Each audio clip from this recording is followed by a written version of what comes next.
दुनिया इनके जैसा बनना चाहती है, इनके जैसा लाइफस्टाइल जीना चाहती है। इनकी लाइफ में दौलत भी है, शोहरत भी है और साथ ही ढेर सारा ऑडियंस का प्यार। ये है पिछले 100 सालों से हमारे सिनेमा के superstar.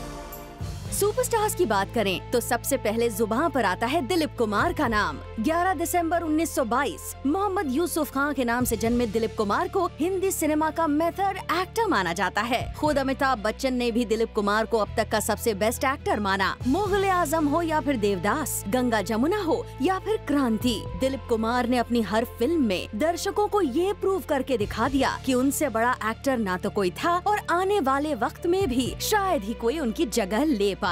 I would say there is nobody like Dilip Kumar, and the reason for that is that good looks is fabulous. It's always good to see a handsome man, but if he doesn't have any depth, and as an actor, if he's not a good performer, I don't think the good looks are enough. Superstars की बात हो और बॉलीवुड के the showman Raj Kapoor की बात ना हो, ऐसा तो हो ही नहीं सकता। कपूर फैमिली के सबसे पहले superstar Raj Kapoor silver screen पर अपने रोमांस को जिंदा करने के लिए जाने जाते हैं। नरगिस के साथ उनकी जोड़ी उस वक्त की सबसे मैजिकल जोड़ी मानी जाती थी। राज कपूर और नरगिस ने 50s के दशक में 16 से भी ज्यादा फिल्मों में काम किया, जो सारी की सारी सुपर डुपर हिट रही। I'm influenced mainly by my grandfather, Raj Kapoor. I think करिश्मा और मेरे आंखों में I think he is the emperor of films. Raj Kapoor के बाद दौर आया देवानंद का। पंजाब के छोटे से शहर में धर्मदेव पिचोरी मल आनंद के नाम से जन्मे देवानंद को बॉलीवुड का सबसे स्टाइलिश हीरो माना जाता है। कहते हैं कि देवानंद के लिए उस वक्त लड़कियों का क्रेज इतना ज्यादा था कि उन्हें ब्लैक कलर का सूट पहनना अलाउड नहीं था। 1959 में आई उनकी फिल्म काला पानी और 1967 में आई उनकी फिल्म गाइड के लिए दर्शक आज भी उन्हें याद करते हैं। My beginnings were inspired from the Hollywood of the 1950s. I used to walk, I used to go by trains. I in Gurudat go by trains, go to the theaters, watch a good film of the great actors of those times, great makers of those times, and we imbibe all that should have been imbibed. But then there comes a style, then you grow out of those people and you evolve your own style. Then you are on your own at that moment. Yeah, and that's the beauty of cinema.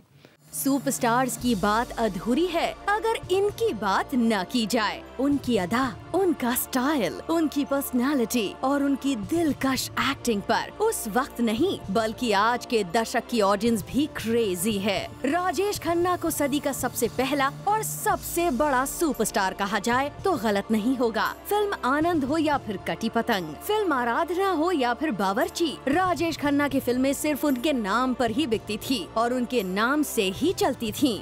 Yes, he was a man who perhaps is the one who gave this phrase to the film industry called a superstar. Because prior to that, our elders said that they had seen stars, but they had never seen a phenomenon like this. Superstars की league में राजेश खन्ना के बाद अमिताभ बच्चन का नाम आता है। 11 अक्टूबर 1942 में जन्मे अमिताभ बच्चन ने 70s के दशक में जो शोहरत हासिल की वो आज तक कायम है। उनकी फिल्में डॉन, जंजीर, अग्निपथ ऑडियंस के दिल और दिमाग में आज भी छाई हुई है। अमिताभ बच्चन जितना बड़ा न कोई हुआ है और न हो सकता है। I have seen how people have broken their hands trying to get tickets for any film of his. And repeatedly coming with fractured arms every 2 o'clock. Amitabh Bachchan के बाद बॉलीवुड में अगर कोई सुपरस्टार हैं तो वो हैं तीनों खान्स, शाहरुख, सलमान और आमिर। तीनों खान्स पिछले 20 सालों से बॉलीवुड पर राज कर रहे हैं।